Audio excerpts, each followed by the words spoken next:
आनंद मठ। आनंद मठ और ऋषियों की अनमोल धरोहर को संजोएं।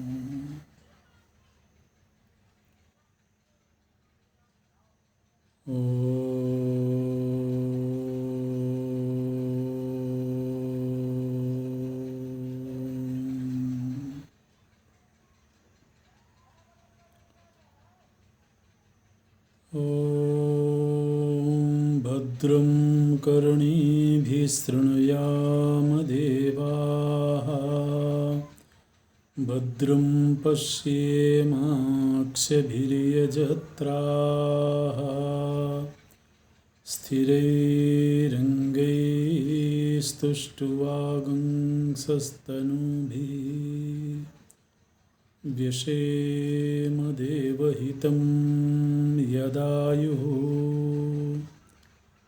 स्वस्ति न इन्द्रो वृद्धस्रवाः, स्वस्ति नः पूषा विश्ववेदाः,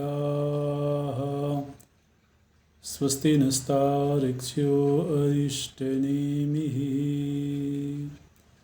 स्वस्ति नो बृहस्पतिर्दधातु। ॐ शान्ति शान्ति शान्तिः।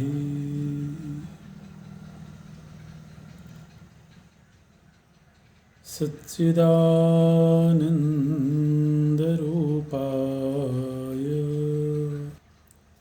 विश्वोत्पत्त्यादिहेतवे तापत्रयविनाशाय श्रीकृष्णाय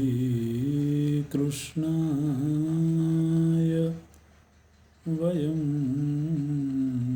नमः। श्रीकृष्णाय वयं नमः। नारायणं नमस्कृत्य नरं चैव नरोत्तमं, देवीं सरस्वतीं व्यासं ततो जयमुदीरयेत्। ततो जयमुदीरयेत्।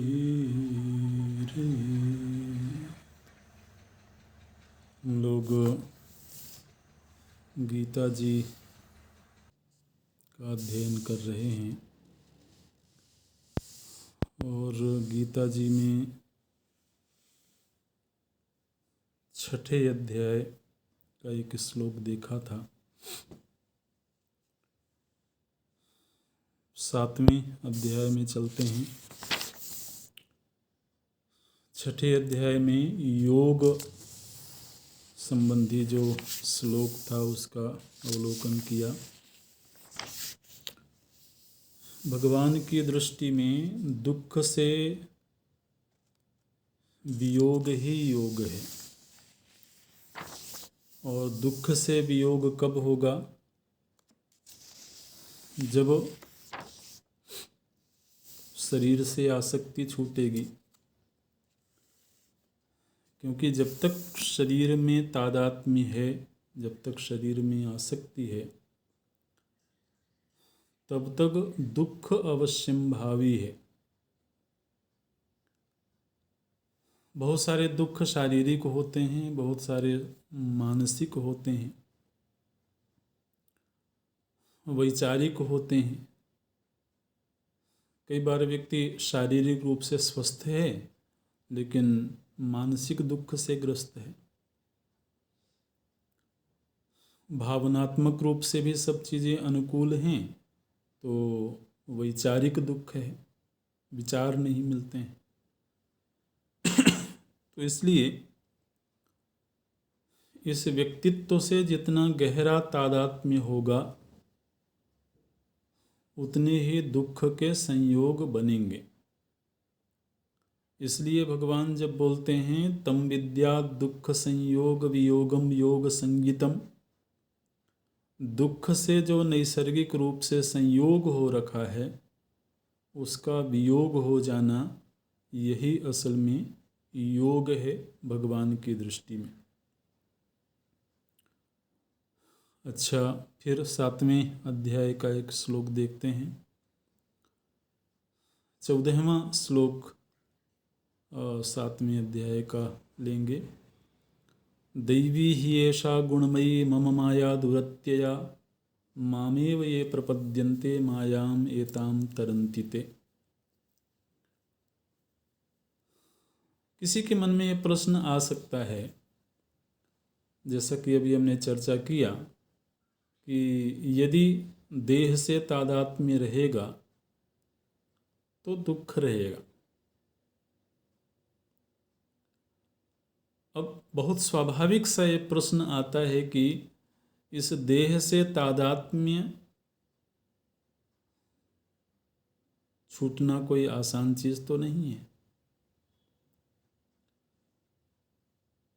देह का जो बंधन है ये यदि तो हमने ही किसी दिन किया होता तो हम छोड़ भी देते है ना। हमने घर बनाया, अगर किसी दिन अच्छा नहीं लगा तो तोड़ दिया। तो जो मानव कृत है उसमें तो मानव परिवर्तन करने में समर्थ है, लेकिन जो मानव कृत नहीं है, हमको कौन सा शरीर मिलेगा इसका चुनाव तो हमने किया नहीं। हम स्त्री बनेंगे या पुरुष बनेंगे वो हमारी चॉइस नहीं थी। अच्छा, जिस शरीर में भी हम आ गए, इस शरीर की आयु कितनी होगी वो भी चॉइसलेस है। ये शरीर स्वस्थ रहेगा कि रुग्ण रहेगा उस पर भी हमारा बस नहीं है। इस शरीर के कौन संबंधी होंगे,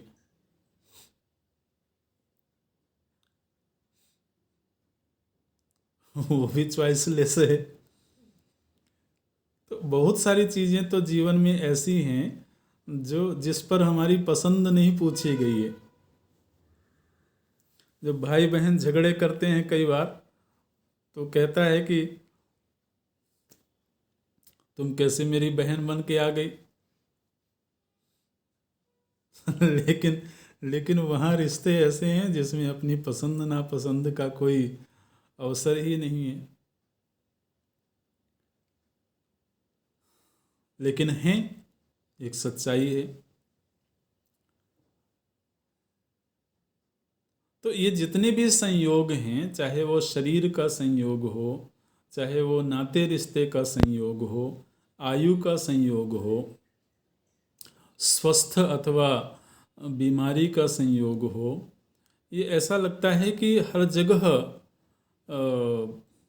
हम पराधीन हैं। लेकिन अगर ये संयोग हुआ है तो कहीं से तो हुआ होगा, कोई तो इसका नियुक्ता होगा, कोई इसका कर्ता होगा। तो हमारी शास्त्रीय श्रद्धा ये कहती है कि वो ईश्वर कृत हैं। ठीक है, तो यदि कोई चीज ईश्वर कृत है तो इसका मतलब ये है कि ईश्वर उसको बदलने में भी समर्थ है। अगर वो दे सकता है तो छुड़ा भी सकता है। इसलिए प्रभु जी 7वें अध्याय में क्या बोलते हैं कि ये जो मेरी माया है, यदि कोई इससे पार होना चाहे, इससे अलग होना चाहे, तो उसे मेरे पास ही अर्जी लगानी पड़ेगी, क्योंकि मैंने ही उसे ये चीज़ें दी थी। तो बोलते हैं माम एव ये प्रपद्यन्ते, ये वो लगा देते हैं भगवान, बोले मेरे पास ही आना पड़ेगा। जहाँ से जो चीज़ ग्रांटेड है वहीं से वो चीज़ बदली जा सकती है। इसलिए कोई दुनिया की अन्य किसी भी चीज़ के पास में जाए कि ज़रा तुम इससे मुझे अलग कर दो, छुड़ा दो, तो वो स्वयं ही विवश है, वो क्या छुड़ाएगा?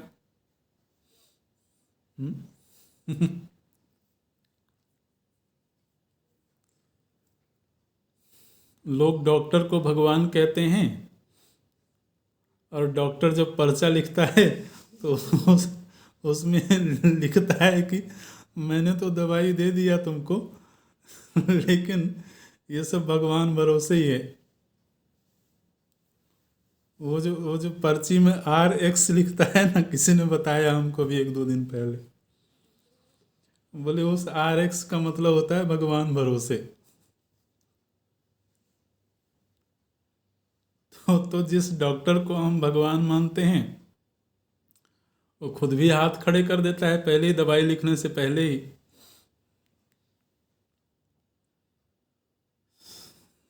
तो भगवान बोलते हैं कि दैवी ही ऐसा गुणमयी मम माया दुरत्यया, ये जितने भी बंधन के तुम्हारे चीज़ें हैं, ये सब मेरे माया के द्वारा निर्मित हैं। इसलिए दुरत्यया, दुरत्यया का अर्थ होता है कि जैसे कोई बहुत गहरे सागर के बीच चला जाए और फिर वो अपने ही हाथ पैर मार करके तैरना, दूर निकल जाना चाहे, पार हो जाना चाहे, तो उसके लिए बड़ा कठिन मामला है।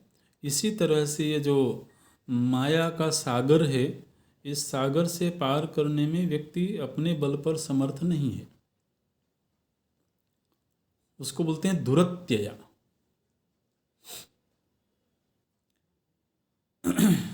तो कैसे होगा? भगवान कहते हैं माम एव ये प्रपद्यन्ते, जो मेरी ही शरण में होंगे उनके लिए फिर पार होना आसान है। तो प्रभु जी ने बंधन का स्वरूप भी बता दिया और उसके निवारण का तरीका भी बता दिया। अच्छा, फिर अगले अध्याय में चलते हैं, 8वें अध्याय में। 8वें अध्याय का जो श्लोक हम लोग देखेंगे वो है 22वां श्लोक। पुरुषस्य परः पार्थ भक्त्या लभ्यस्त्वनन्यया यस्यांतस्थानि भूतानि येन सर्वमिदं ततम्।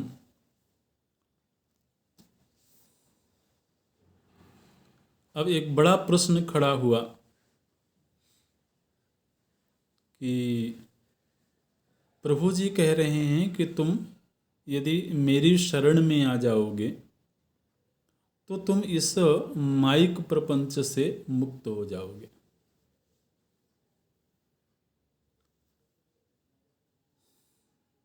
साधक के मन में जिज्ञासा हुई कि वो रहता कहाँ है, जिसकी शरण में जाना है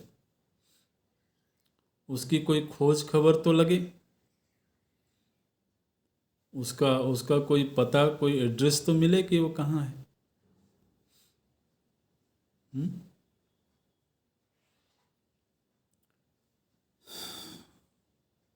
तो इस 22वें श्लोक में 8वें अध्याय के भगवान बताते हैं कि उसका पता क्या है। बोले यस्यांतस्थानि भूतानि, येन सर्वम इदम ततम, जिसके गर्भ में ये समूचा जगत है, वो कोई छोटी मोटी वस्तु नहीं है। सारी दुनिया जिसके उदर में रहती है, लेकिन उसकी लीला ये है कि वो सभी जीवों के उदर में रहता है, सभी के हृदय में रहता है।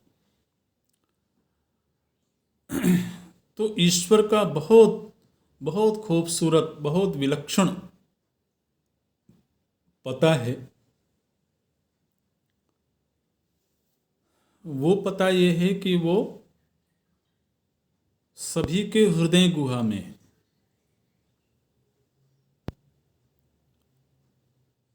और हृदय गुहा में उसको खोजने के लिए बाहर की यात्रा को बंद करना होता है।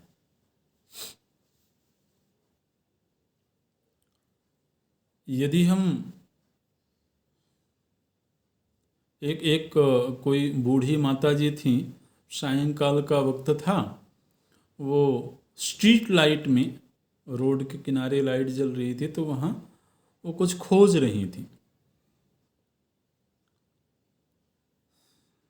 तो कोई राहगीर गुजरा उस रास्ते से, तो उसने देखा कि ये बहुत परेशान हो रही हैं, ये कुछ खोज रही हैं, तो रुक गया वहाँ और रुक कर के पूछा कि माता जी आप क्यों परेशान हैं, क्या खोज रही हैं।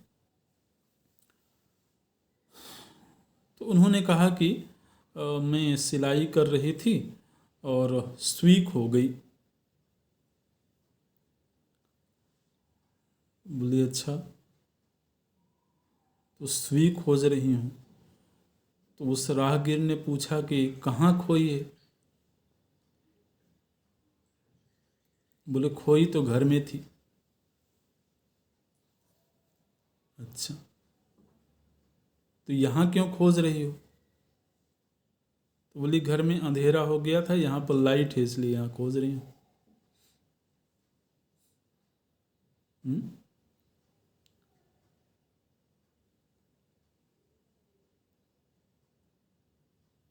ऐसा लगता है कि हम सभी उसी बुढ़िया का जीवन जी रहे हैं। आंखें बंद करते हैं तो अंदर अंधेरा दिखता है, इसलिए कहते हैं चलो बाहर ही खोज लेते हैं, क्योंकि अंदर तो सब कुछ अंधेरा अंधेरा मालूम पड़ता है। तो अब जहां अंधेरा है वहां कैसे खोजें।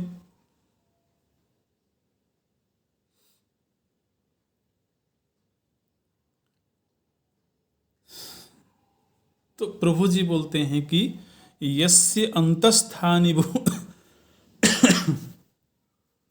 सारे भूत जिसके अंतस्थ हैं और जो सभी भूतों में व्याप्त है, प्रकृति की हर वस्तु में जिसकी व्याप्ति है,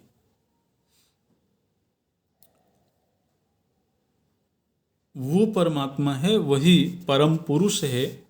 और उस परम पुरुष को कैसे पाया जाएगा, तो बोलते हैं भक्त्या लभ्य, अनन्यया भक्त्या लभ्य, अनन्य भक्ति के द्वारा। बाहर अगर वो होता तो कुछ पुरुषार्थ करके, कुछ कर्म करके, कुछ दान पुण्य करके, कुछ इस तरह की क्रियात्मक चीज़ें करके हम शायद उसको खोज लेते।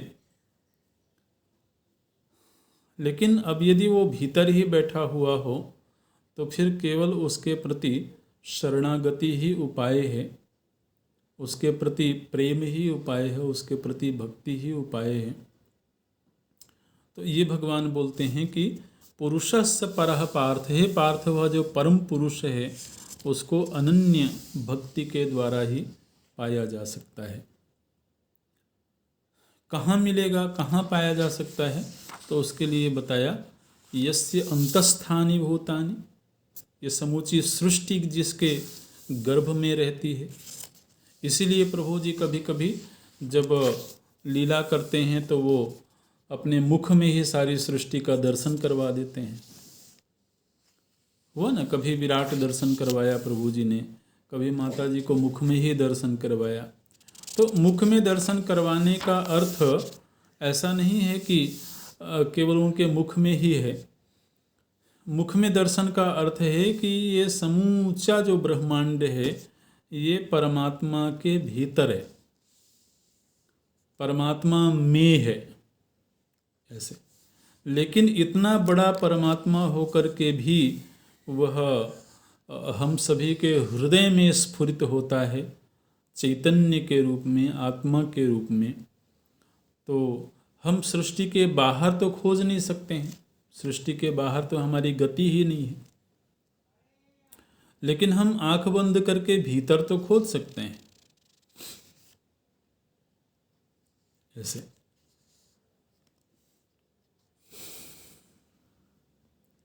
अब यदि कोई शरणागत होना चाहे, परमात्मा की भक्ति करना चाहे, तो उसकी योग्यता क्या होगी? कोशिश तो हर लोग, बहुत लोग करते हैं, लेकिन उनमें से बहुत कम ही होते हैं जो वास्तव में तीव्र गति से उस मार्ग पर चलते हैं।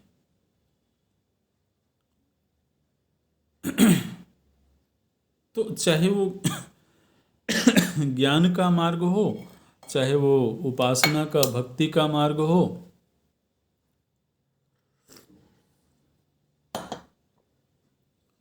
हर मार्ग पर चलने के लिए कुछ न कुछ तो योग्यता की आवश्यकता होती है, कुछ पाथेय चाहिए।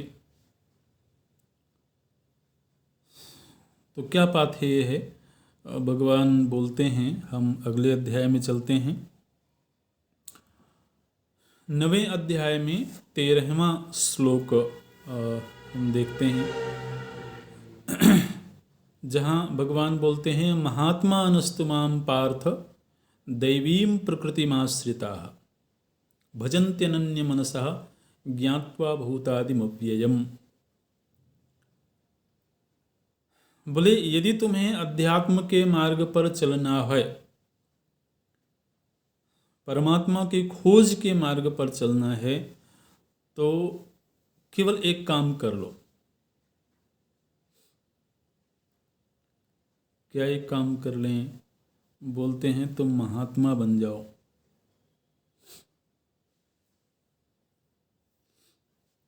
अच्छा,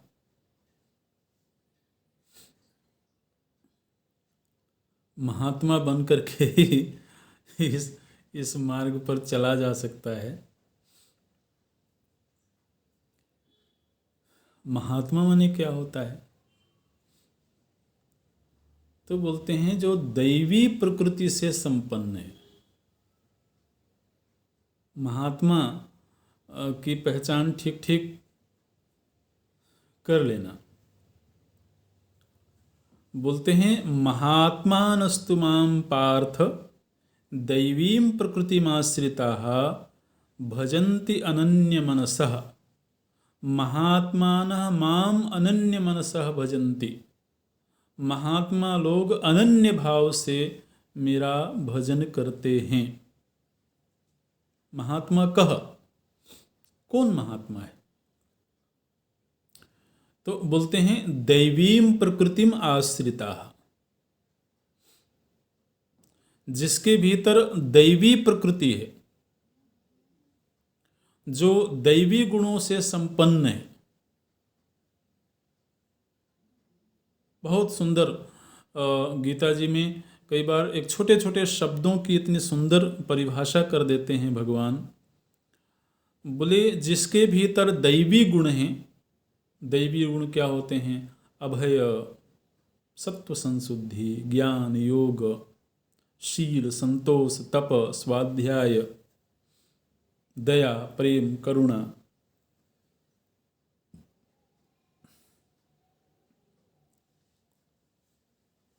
ऐसे गुण जो कि किसी को देवतुल्य बना देते हैं। दैवी गुण का अर्थ क्या होता है कि कोई व्यक्ति संन्यास आश्रम में है कि गृहस्थ आश्रम में है, वो बहुत उच्च कुल में पैदा हुआ है या साधारण परिवार में पैदा हुआ है, ये सब तो बाह्य पहचाने हैं। लेकिन अगर किसी के भीतर ऐसे गुण हों जो लोगों के हृदय में उसके प्रति सम्मान का भाव पैदा करते हों, वो दैवी गुण है। लोग बोलते हैं कि ये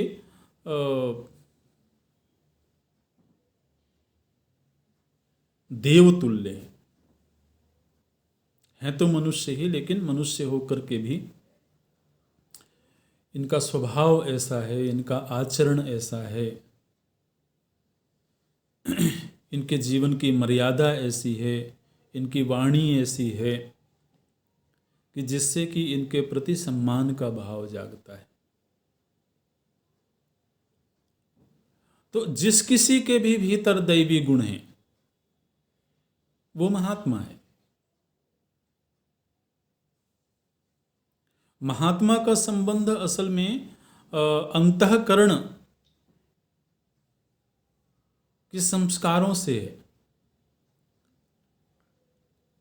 जिसकी आत्मा महान है, महात्मा माने क्या है? जिसकी आत्मा महान है, और आत्मा का अर्थ अंतःकरण होता है। यहाँ के संदर्भ में आत्मा तो सभी की महान है। इस दुनिया में जिसको हम बिल्कुल निकृष्ट से निकृष्ट जीव मानते हैं, उसके भीतर ही बहुत पवित्र आत्मा है। आत्मा कभी अपवित्र नहीं होती है। आत्मा का स्वरूप है सच्चित आनंद, और सच्चित आनंद रूप आत्मा प्रत्येक प्राणी के भीतर उसी रूप में है। इसलिए आत्मा में कोई पवित्रता अपवित्रता नहीं होती है। अंतःकरण किसी का पवित्र होता है, किसी का मलिन होता है। तो जिसके अंतःकरण में स्वच्छता है, जिसका मन पवित्र है, वही महात्मा है।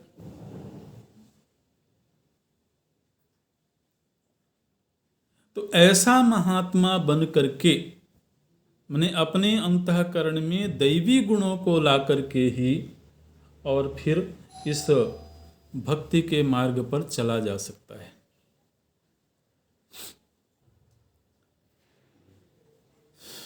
भगवान बोलते हैं, महात्मानुस्तुमां पार्थ दैवीं प्रकृतिमाश्रिताः भजन्ति अनन्य मनसः ज्ञात्वा भूतादिम अव्ययम। और जब वो भगवान का भजन करने लगते हैं तो धीरे धीरे करके उनको ये पता लग जाता है कि वो जो परमात्मा है वो कैसा है। बोले अव्यय है। परमात्मा ऐसा है जिसका कभी नाश नहीं होता है, जो इस सृष्टि के पूर्व था और इस सृष्टि के पश्चात भी रहेगा। ऐसे परमात्मा का वो भजन करने लगते हैं। कोई व्यक्ति परमात्मा का भजन करने लगा, किसी के भीतर दैवी गुण आ गए,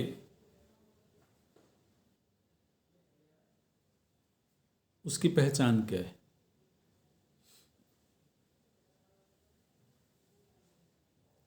पहले इस मार्ग पर चलने के लिए किस तरह की योग्यता चाहिए थी, उसकी चर्चा हुई। अब यदि कोई इस मार्ग पर चल पड़ा है तो उस साधक, उस भक्त, उस महात्मा को कैसे हम पहचानें? या अपने ही भीतर यदि अब हम इस मार्ग पर चल रहे हैं तो सच में मैं चल रहा हूं, उसको कैसे पहचाना जाए? तो अगले अध्याय में 10वें अध्याय का 9वां श्लोक हम लोग देखते हैं। बोलते हैं भगवान, मच्चित्ता मद्गत प्राणाः बोधयन्तः परस्परं कथयन्तश्च मां नित्यं तुष्यन्ति च रमन्ति च। बहुत सुंदर बात बोलते हैं भगवान। बोले कि अब उसका मन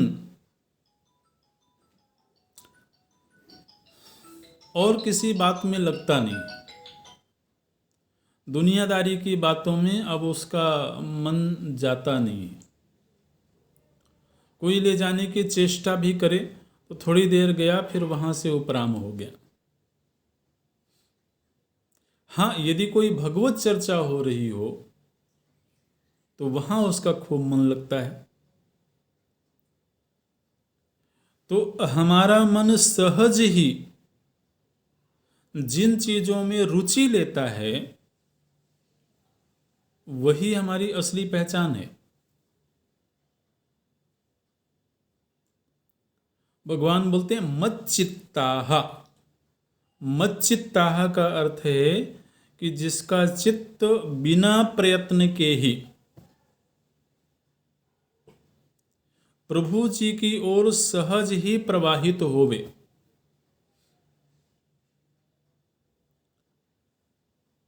तो अब इसका मतलब है कि उस चित्त में भगवत रुचि पैदा हो गई है, भगवत प्रेम का अंकुरण हो गया है, इसलिए अब वो मच्चित्त हो गया। और केवल मच्चित्त ही नहीं, भगवान क्या कहते हैं, मदगत प्राणाः।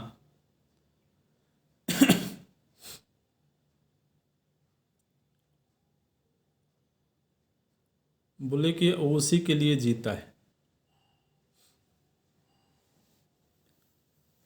जैसे किसी किसी के प्राण बस अपने सगे संबंधियों में बसे होते हैं।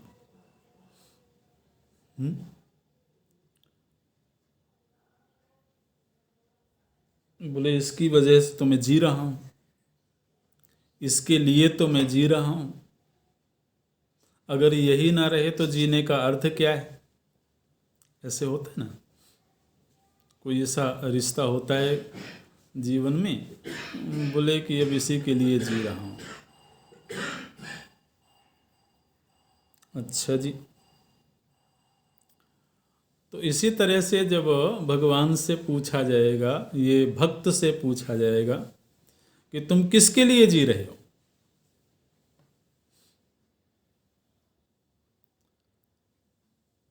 तो उसके भीतर से जब ये जवाब आए कि अब मेरी धड़कन केवल परमात्मा के लिए ही धड़कती है, इसको बोलते हैं मदगत प्राणाः। ये जो मेरे प्राण हैं, ये प्राण किसके लिए चलते हैं, बोले प्रभु जी के लिए। चित्त सहज ही किधर दौड़ता है, बोले प्रभु जी की ओर। तो इससे ये पता लग गया कि अब वो महात्मा हो गया। मच्चित्ता मद्गत प्राणाः बोधयन्तः परस्परम। और जिसके जीवन में ऐसा हो जाता है, फिर लोगों से जब वो मिलता भी है तो तब भी वो भगवत चर्चा ही करता है।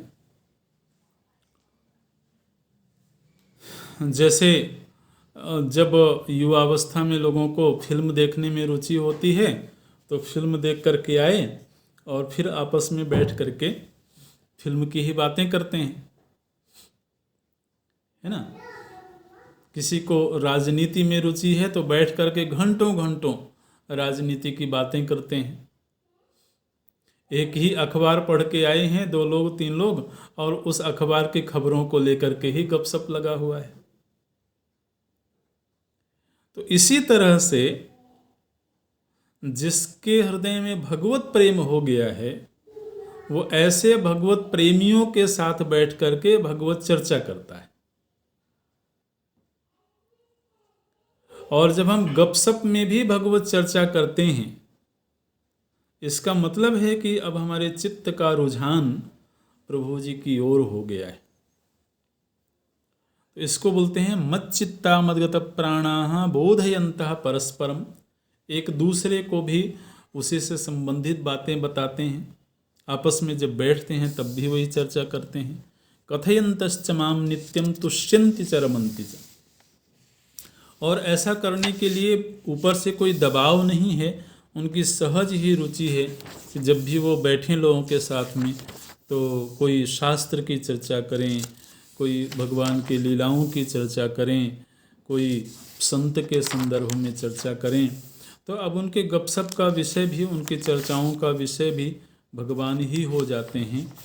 तो उनको बोलते हैं महात्मा, उनको बोलते हैं भगवत परायण।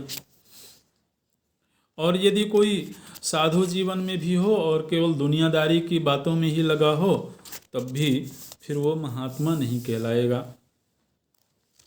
और यदि कोई बिल्कुल निरा गृहस्थाश्रम में डूबा हुआ हो, लेकिन फिर भी वो भगवत चर्चा में ही रमण करता हो, तो गीता जी की दृष्टि में वो महात्मा कहलाएगा।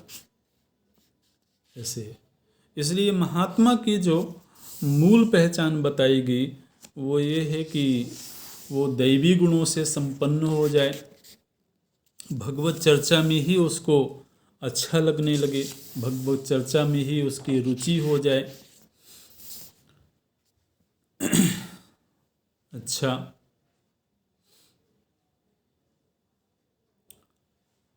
अब यदि ऐसा हो गया तो ऐसा होने पर भी कभी कभी कुछ लोगों के जीवन में एक समस्या ये होती है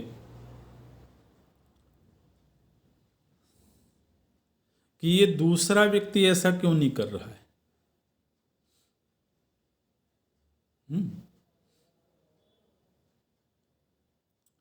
ये एक बड़ी समस्या होती है। मैं तो कर रहा हूं। किसी को सुबह 4 बजे उठने की आदत हो तो वो घर वालों के ऊपर हमेशा नाराज रहेगा,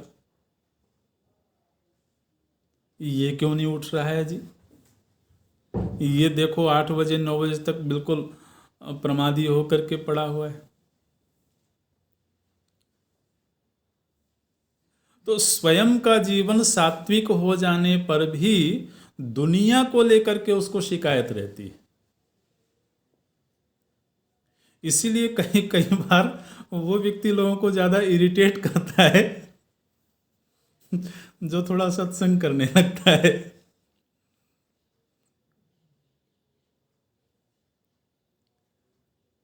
तो उस व्यक्ति को ऐसा लगता है कि सारी दुनिया ही ऐसी हो जाए, सारी दुनिया ही इस मार्ग पर चल पड़े। लोग इतने बुरे क्यों हो गए हैं, लोग इतने व्यभिचारी क्यों हो गए हैं, इतने दुराचारी क्यों हो गए हैं।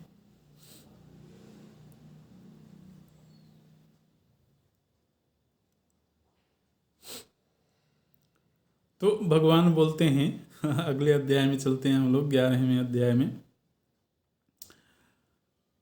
जहां पर कि अर्जुन के वक्तव्य को देखते हैं।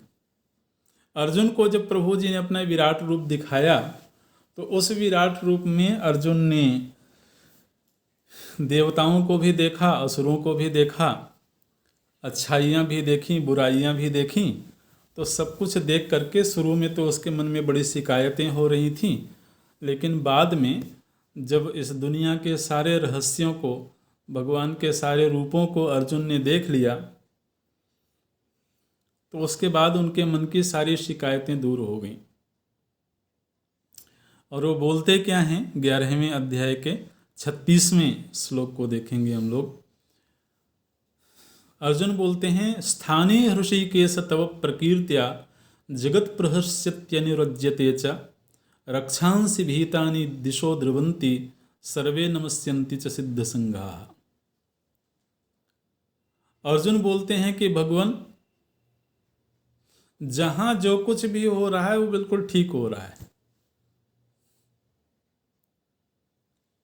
जो लोग आपसे प्रेम करके आपकी ओर जा रहे हैं वो भी ठीक हो रहा है, जो आपसे विमुख हो रखे हैं, आसुरी वृत्ति के हैं और आपके काल रूप को देख करके आपसे दूर जा रहे हैं, भाग रहे हैं, भयभीत हो रहे हैं, वो भी बिल्कुल ठीक हो रहा है। ऋषि लोग आपकी स्तुति कर रहे हैं, वो भी अपनी जगह ठीक हो रहा है।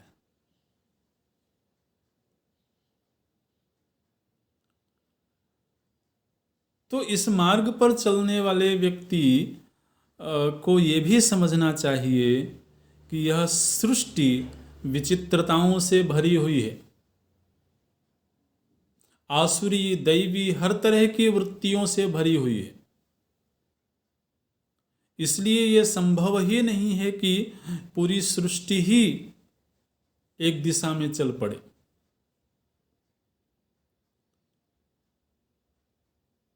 हर व्यक्ति भक्त हो जाए, ये संभव नहीं है। तो जब उसको दुनिया के सारे रूपों को देखने का अवसर मिल जाता है या वैसे समझ प्राप्त हो जाती है, तो उसके बाद में उसके भीतर की जो शिकायतें हैं, उसके भीतर का जो रोष है, वो रोष फिर उसके भीतर से निकल जाता है। तो ये अर्जुन को जब प्रभु जी ने अपना विराट रूप दिखाया, तो उस रूप दर्शन का एक ये लाभ हुआ, बड़ा लाभ हुआ। जहाँ पर अर्जुन बोलते हैं स्थाने, स्थाने शब्द का अर्थ है कि जहाँ जो हो रहा है बिल्कुल उचित हो रहा है। आज हमको जो घटना बुरी मालूम पड़ती है, आज से 4 साल बाद हम पीछे मुड़ करके देखेंगे तो ऐसा लगता है शायद वो ठीक था। आज हम जिस मोड़ पर खड़े हैं, मुड़ करके देखें पीछे 10 साल पहले जो घटना घटी थी, उस समय शायद वो हमको परेशान करती रही हो, लेकिन आज लगता है कि शायद वो ठीक था। तो ये हमारी दृष्टि का संकोच है, दृष्टि की सीमा है, जो हमें सारे आयाम नहीं दिखाती है। लेकिन एक बार अगर उसको सारे रूप दिख जाएं तो उसको लगेगा कि ये बिल्कुल सही है, तो कोई शिकायत नहीं रह जाएगी। इसलिए अध्यात्म के मार्ग पर चलने वाले व्यक्ति के मन में बहुत सारी शिकायतें नहीं होनी चाहिए। अन्यथा एक तरफ वो भक्ति भी करता रहेगा, जप पूजा आदि भी करता रहेगा, और दूसरी तरफ वो रोष में भी रहेगा, दुख में भी रहेगा। ये व्यक्ति ऐसा क्यों नहीं कर रहा है, वो ऐसा क्यों नहीं कर रहा है।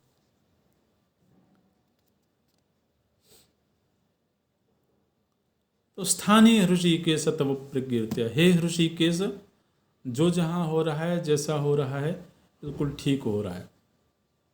अच्छा, ये वक्तव्य कोई अकर्मण्यता का वक्तव्य नहीं है ना। अगर हर साधु ऐसा सोच ले कि दुनिया में जो कुछ हो रहा है ठीक हो रहा है, तो फिर सन्मार्ग के लिए लोगों को प्रेरित क्यों करेगा, दुनिया में जाकर के और उपदेश आदि के कार्य क्यों करेगा।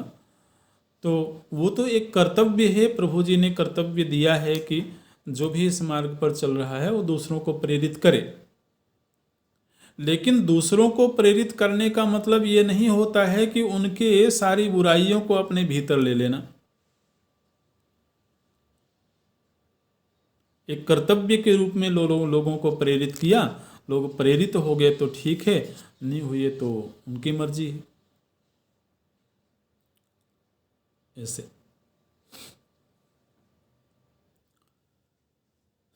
फिर 12वें अध्याय में चलते हैं। 12वें अध्याय का 8वां श्लोक देखते हैं। प्रभु जी ने कहा कि देखो, यदि तुमको मेरे पास ही रहना है, मुझ में ही रमना है, तो तुम एक काम करो, मुझे 2 चीज़ें दे दो। भगवान की कोई बहुत बड़ी मांग नहीं है, बहुत छोटी सी मांग है, बहुत छोटी सी मांग है। बोले कि केवल मुझको 2 चीज़ें दे दो, अगर ये 2 चीज़ें दे दोगे तो फिर तुम दुनिया में रह कर के भी दुनिया में नहीं रहोगे, मेरे पास ही रहोगे। वो 2 चीज़ें क्या हैं? बोलते हैं मयि एव मन आधत्स्व मयि बुद्धिम निवेशय निवसिष्यसि मयि एव अत ऊर्ध्वं न संशयः।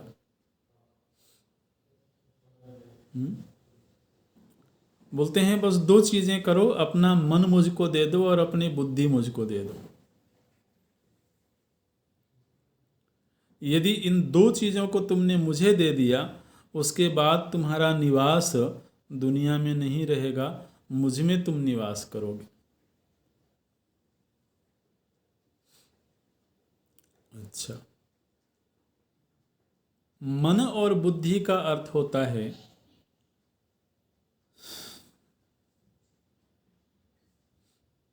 प्रेम और निश्चय। मन से हम प्रेम करते हैं,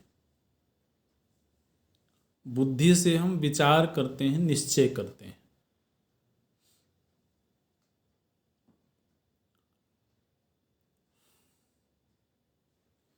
जो लोग प्रेम की बातें करते हैं उनको ज्ञान से परहेज रहता है, और जो लोग ज्ञान की बातें करते हैं उनको भक्ति से परहेज रहता है। ये भी एक झंझट है। कोई ये अध्यात्म के मार्ग में झंझटें कम थोड़ी हैं, यहाँ भी अलग ही तरह के झगड़े हैं।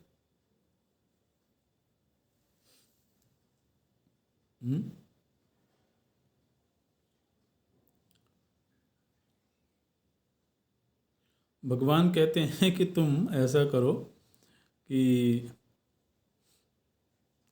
प्रेम भी करो और ज्ञान भी ले लो।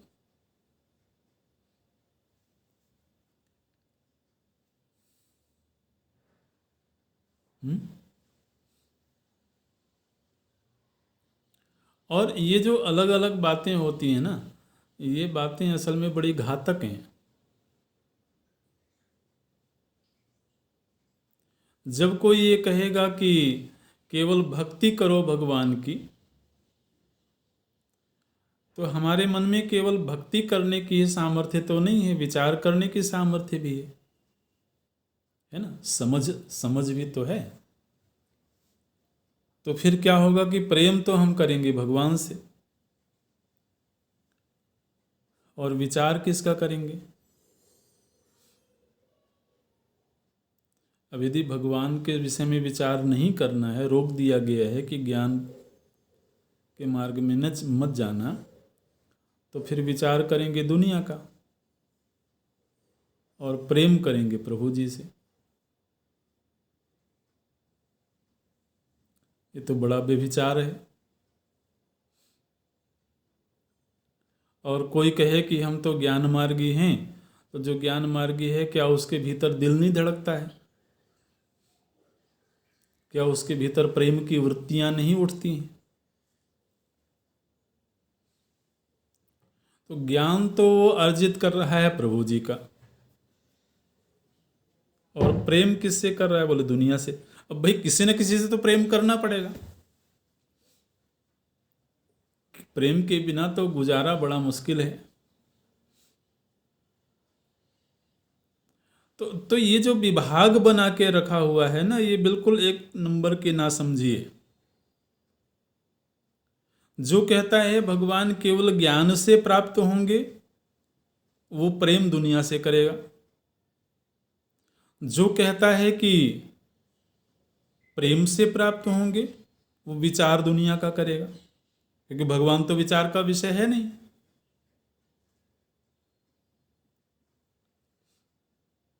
तो ये बात ठीक नहीं है। भगवान क्या बोलते हैं? तुम मुझे अपना मन भी दे दो और अपनी बुद्धि भी दे दो, माने तुम मुझसे प्रेम भी करो और तुम मेरे ही विषय में विचार भी करो।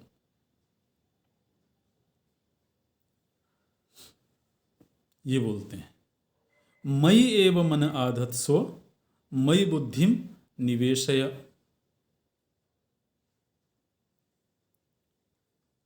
अब भला बताइए कि जो लोग एक तरफ कृष्ण प्रेम की बात करते हों, लेकिन कृष्ण की बात न मानते हों, ये जो हम बात बता रहे हैं ये भगवान की ही बात बता रहे हैं कि भगवान ऐसा कह रहे हैं, तो प्रभु जी की बात नहीं मानना है, लेकिन प्रेम प्रभु जी से करना है।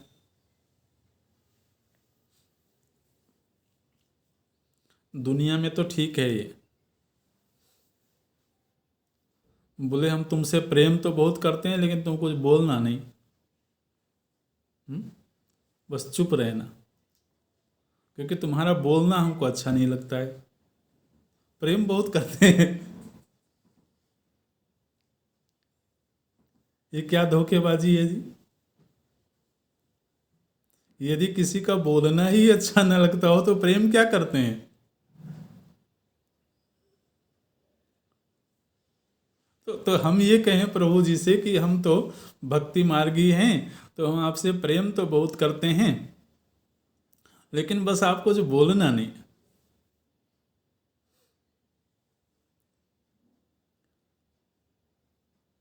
तो ये बेईमानी है, ये ठीक नहीं है। जबकि प्रभु जी स्वयं ज्ञान चर्चा कर रहे हों, जबकि प्रभु जी स्वयं अपने मुखारविंद से आत्मचर्चा कर रहे हों, बोले हमको आत्मचर्चा में रुचि नहीं है, आत्मचर्चा नहीं करेंगे हम। क्या करेंगे? बोले प्रेम करेंगे। भगवान उस प्रेम करने वाले को बुला के बिठाएं और बोले सुनो मैं तुमको ज्ञान की बात बता रहा हूं, और वो भगत मना कर दे कि नहीं जी मुझको ज्ञान नहीं सुनना है, तो ऐसा कह के वो भगवान को खुश कर रहा है या नाराज कर रहा है?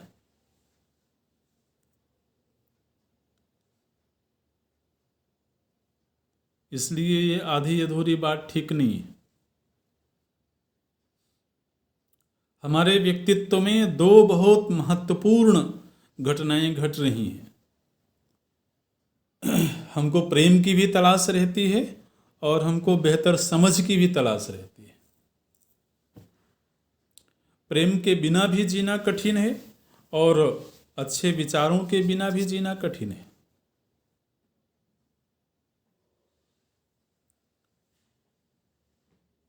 तो ये दोनों ही जब परमात्मा से जुड़ जाएं, तब प्रभु जी क्या बोलते हैं, मयि एव मन आधत्स्व मयि बुद्धिम निवेशय।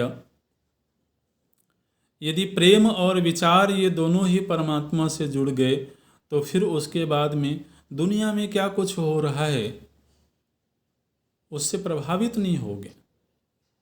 निवशिष्यति मयि एव, निवशिष्यसि का मतलब यह है कि दुनिया के रहोगे तो दुनिया में, शरीर तो दुनिया में ही रहेगा, लेकिन दुनिया के प्रभावों से तुम प्रभावित नहीं होगे, दुनिया के थपेड़े तुम्हें बेचैन नहीं करेंगे। ऐसे मयि एव मन आधत्स्व मयि बुद्धिम निवेशय निवशिष्यसि मयि एव अत ऊर्ध्वं न संशय।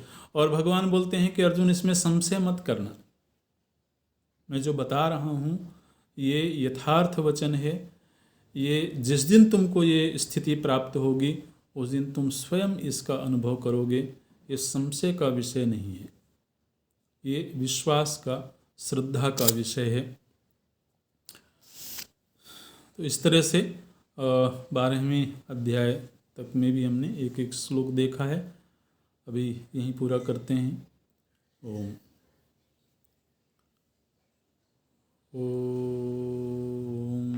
पूर्णमदः पूर्णमिदं पूर्णात् पूर्णमुदच्यते पूर्णस्य पूर्णमादाय पूर्णमेवावशिष्यते। ओम शांति शांति शांति। हरि ओम। श्री